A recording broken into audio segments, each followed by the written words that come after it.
So and good morning po mga kababayan, at ngayong araw pong ito ay magbabiyahe na naman po kami papunta sa bundok. Kasama ko po ngayon ang PP team, si Madam Yola. Good morning! Ayan, at nandyan din po sa unahan si Petra. Hello. Tsaka po si Peking Bombay na kailan kaya ito magiging original? Fake. Lagi na lang siyang fake. Kailan kaya siya magiging original? Anyway, ayan na nga po, binabagtas po namin itong kahabaan ng EDSA. Actually, pamawa po kami. What? Tagum tayo sis. Tagum ba yan? Okay, kasi yung mga puno parang Pasay eh. Parang Pasay ka. Ayan o.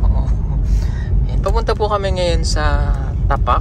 So, doon ang aming mission for today's mga kababayan. At meron tayong mga daladalaan sa likod ng mga package. Ayan, ipamimigay po natin yan doon. Apo, medyo maaga kami ngayon. Maaga kami sa araw. Ayan, kasi alas 8 na pero wala talagang araw ngayon kasi medyo makulimlim ang kalangitan. Yung parang kilikili lang nung katabi ko. Wait! Ganon. So, alam nyo na, pagka ganitong panahon mga kababayan, so lamig-lamigan na kasi it's already bare months. Ayan. So, malapit na po ang Christmas. So, dahil malapit na ang Christmas, alam nyo na, baka pwede naman tayo maghanap buhay dyan. And baka gusto nyo po mag-avail nito, that is 500 lights na Christmas light na 50 meters na 500 LED lights para po sa inyong mga Christmas light. Alam nyo, napakahaba nito kasi nga 50 meters siya. So kung halimbawa yung bahay mo ay duplex, baka pwede mong idamay yung kapitbahay mo. Ayan, pwede mo siyang idamay, lagyan mo na rin siya nito ng Christmas light na to. Ayan.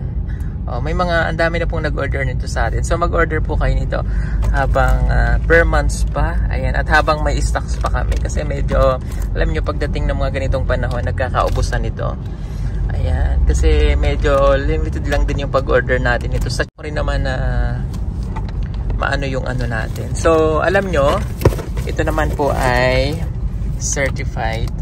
Ayan, product safety. Ayan. Oh. Oo, tsaka solar po ito. Solar yan, hindi nakakasama sa kalikasan.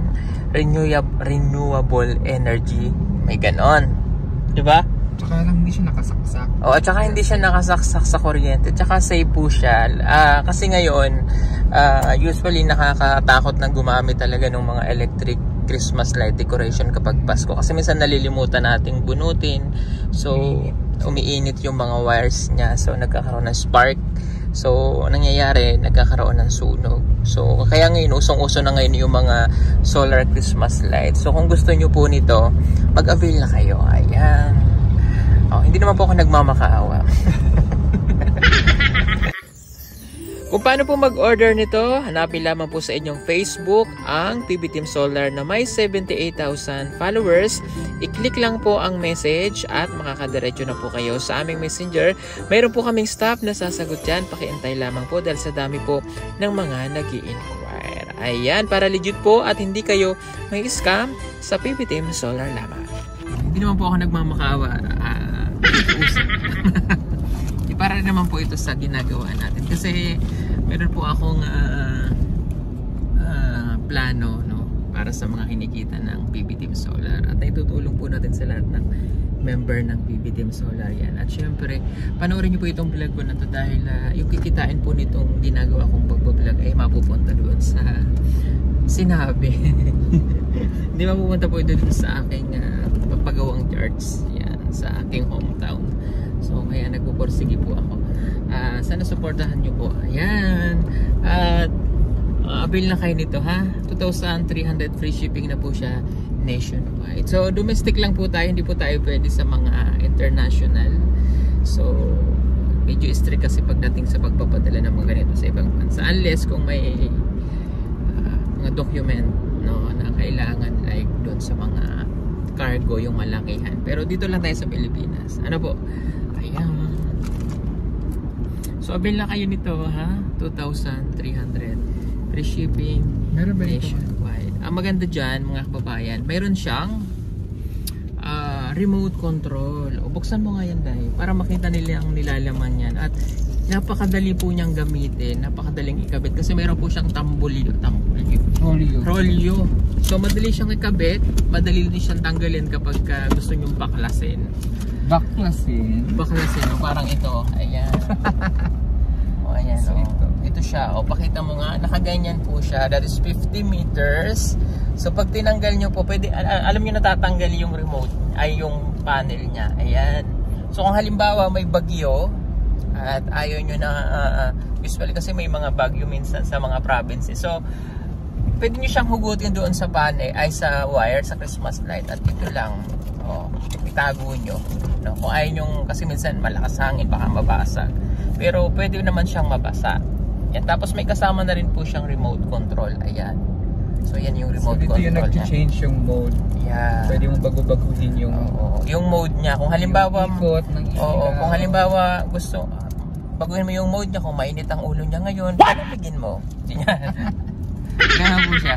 So ito yung kanyang panel. Nandiyan po yung battery sa loob na tumatagal po siya ng up to 10 hours. So pag nag-umilaw siya ng alas 6 ng gabi, kapag nakaramdam po ito ng madilim na sa paningin niya. Wow, paningin may mata to. True. Sensor tawag doon. Oh, sensor. Oh, galing mo ngayon wala ka pang breakfast pero ang galing-galing mo. Ayan. So yun, pag nakaramdam siya ng gano'n, so iilaw siya. At kapag naman umaga na, kahit alas 7 pa makulimlim or alas 8 makulimlim at hindi pa nakakaramdam ng araw yan, hindi pa rin siya mamamatay kasi nga gano'n naglalas po yung ilaw niya. Ano po, ayan. May stand. O, may stand siya kung gusto niyo siyang iturok sa lupa. Ayan, huwag naman sa kapitbahay. Pwede po siya. At kung pwede po siyang outdoor at saka indoor. Halimbawa, meron kayong giant Christmas tree or gusto niyo nasa sa loob ng bahay yung Christmas light, pwede po kasi ang i-charge lang naman doon ito. Ilabas mo lang to. Hugutin mo, i-charge mo ganun. Huwag mo lang kalimutan, baka kasi kuhanin ng kapitbahay nyo. Baka kasi akalaan, make-up kit.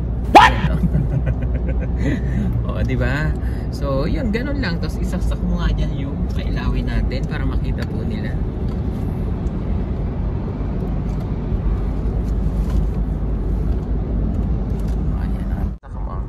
Di ba ang bagal po na nagsasaksak? Hindi, kasi meron siya. Ayan, kasi niro-rolyo pa yan. Then, turn it. O, sige, i-turn on mo. Oh, wait. Hindi siya naka-charge. Kasi, nakaka-detect siya ng liwanag. Ayan. Ayan, o. Tingnan nyo, ha. O, di ba umiilaw siya? O, ayan. Ngayon, pag nakaka-detect po siya ng liwanag, kusayang mamamatay. O, diba? O, pag malamig, pag ano na ulit. O, ayan, ilaw na ulit siya. Ganyan siya. O, diba? Matalino pa lang dito. Matalino yan. Ewan ko lang dun sa nagdadrive.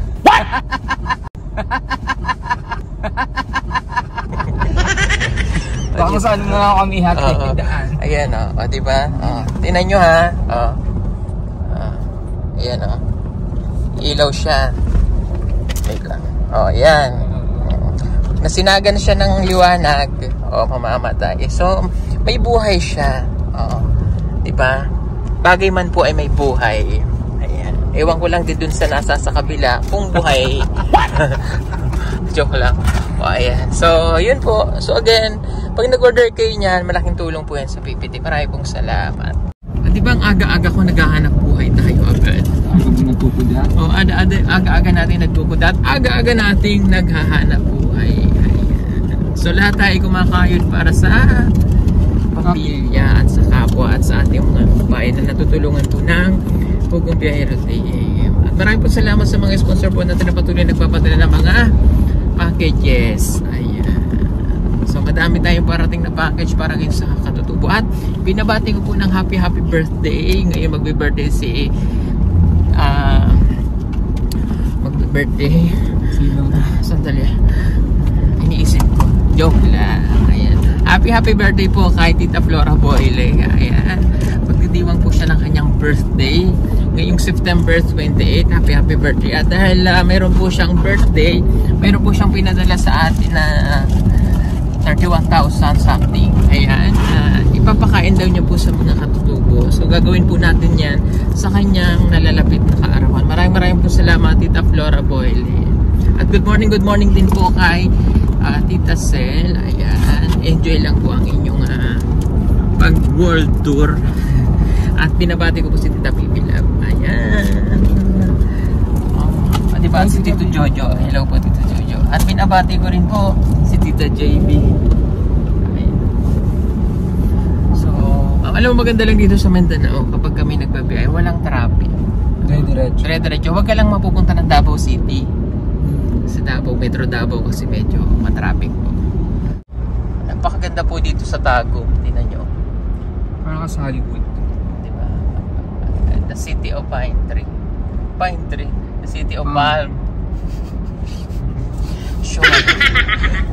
Palm City. The Palm City. Capital of the Philippines. Ganon. City of Palm. The city of Palm. Ganon. Ayan. Ayan. At alam nyo po ba nung nakaraang araw? Kami ay ginabi. Dahil yung sapa po ay umapaw. Ayan. Kasi yung mga kasama po namin, yung dalawa, yan, si Kuya Eli. Speaking of Kuya Eli, wala po siya ngayon. So, siya po ay nag-leave of absence muna sa kanyang tungkulin dahil po mayroon po siyang mga katungkulan na ginagampanan. Ayan. Siya po ay nasa sa parlor ngayon. What? Nagkukulot. Ayan, kasi po yung dalawa ay pala desisyon sa buhay. Kumariwa po sila. Sabi ko, kumanan kayo Sandaru. Kumariwa. Ayan, kaya nagtuloy-tuloy po ang aming biyahe hanggang sa nakarating po kami sa sapa ng ilog. Eh yung sapa po ginagawa ang tulay. Kaya hindi po kami nakadaan. Kaya bumalik na naman po kami sa napakalayo. At ginabi, kasi medyo, umapaw yung tubig. May umapaw yung tubig. So, ginabi kami, napakalayo po nung inikot namin. Kaya pagdating po namin sa apartment, lakda na. Kaya kahapon hindi po kami umalis dahil pagoda. Pagoda Philippines.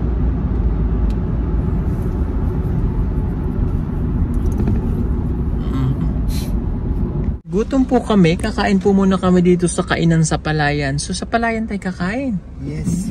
Okay, tingnan mo muna kung mayroon tayong makakain dyan. Tingnan muna baka walang pagkain.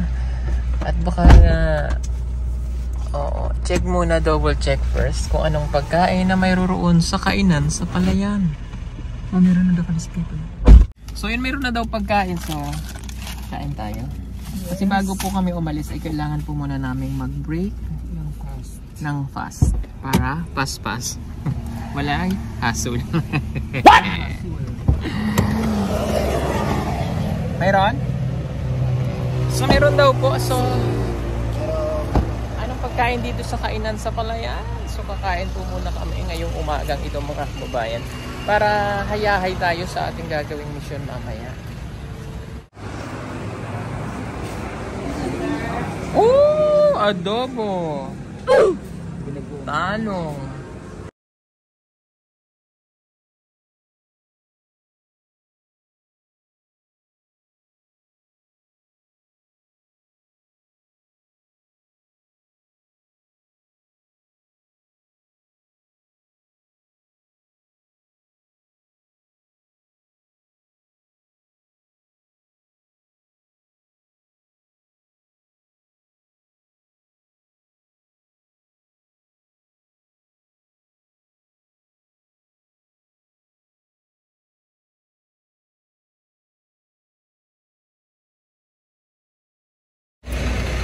So yun, tapos na po kaming kumain at uminit na. So let's go na, bumili ako ng kasoy para habang nagbabiyahe tayo. Yan, meron tayong makakain sa biyahe. Marites lang ako. Iinom po siya ng diet herbs. Hindi ko alam bakit ganon. Si Petra kasi nauna. sabi ko sa inyo na ipapasa yan eh. Ipapasa. Ano ka? Sure ka rin? Hindi, parang sumuma yung tiyan. Pagkapera mo eh. Dalawa ka agad. Dalawa mo na? Oo, yan. Iinom na po kami ng mga maintaining out of balance. What? Inom muna tayo ng mga maintaining balance natin para sa ating hypertension. So yan, at may nakita po ako ngayong nagtitinda dito ng mga prutasan. Ayan, bibili ako ngayon dito ng prutas. Ayan o, diba? daming prutas. Dahil ngayon ay panahon ng prutas. Mayroon po sila dito. Ayan oh. Anong tawag dito? Langka, char. Marang yan. Marang langka, marang gamansi. Ito naman po ang tinatawag nating bayabas. Char. Ano po ito? Mangosteen. Yan. Ito naman syempre meron tayo dito sa Laguna. Ito ang lanzones. Yummy. Nagpila ng pila din yan. Ang daming langgam yan. Bagong harvest? Bagong harvest of fresh from the farm. Tingnan nyo naman oh, ang lanzones nilalanggam pa. Ay sorry. Ang rambutan na nilalanggam pa. Kuya baka naman kami langgamin sa loob ng sasakyan. Ang daming langgam. Tikman natin. Yummy.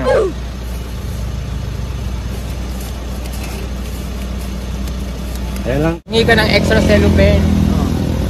Saka po ito pakino. Kaya nilalanggam siya kuya. Nilalanggamin tayo sa loob ng sasakyan. Dahil kaya po siya nilalanggam kasi matamis. Ayan. Ito naman po ang mangosteen. Kuya, pahingi rin ako nito. Mga... Sir? Ha? Kulang sa kilo. Magkano ang kilo ng mangosteen? 80.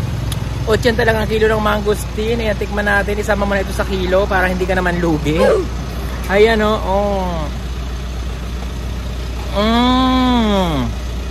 The best. Alam niyo, mangosteen may talaga siyang pagkalasang santol na matamis at saka medyo maasim. Yun yung gustong gusto ko sa kanya. Yummy. Ito naman yung marang. Pag inamoy mo siya, may amoy siyang kakaiba na parang nag-aamoy durian din. Pero masarap po ito. Pero mahirap siyang kainin ngayon dahil makalat. Ilang kilo? 1 kilo lang. Ayan, dahil mahilig ako sa prutas, bumili ngayon ako. Tikman naman natin ang kanyang lanzones. Hindi naman siya malulugi sa isa. Kaya sige, tikman natin ang lanzones. Anong pinagkaiba ng lanzones dito sa lanzones ng Laguna? Actually, parehas lang naman yun ang lasa. Pinagkaiba lang siguro sa tamis. Pero ako sa lanzones, gusto ko yung medyo maasim-asim. Masarap. Ayan. So, bibili ako ng 3 klase ng prutas. 70, 80, 50. Okay na. 200. Magkano lahat? 200 lang sir. Pero ano, mayroon akong 3 prutas. 200 lang, di ba? Ganyan kamura dito. Kaya na kuya ang 200. Bayad na ako sa'yo. Bye-bye. Oh, let's go. Huwag mo niyang ilagay. Nilalanggam tayo. O, di ba may prutas na ako? Yummy.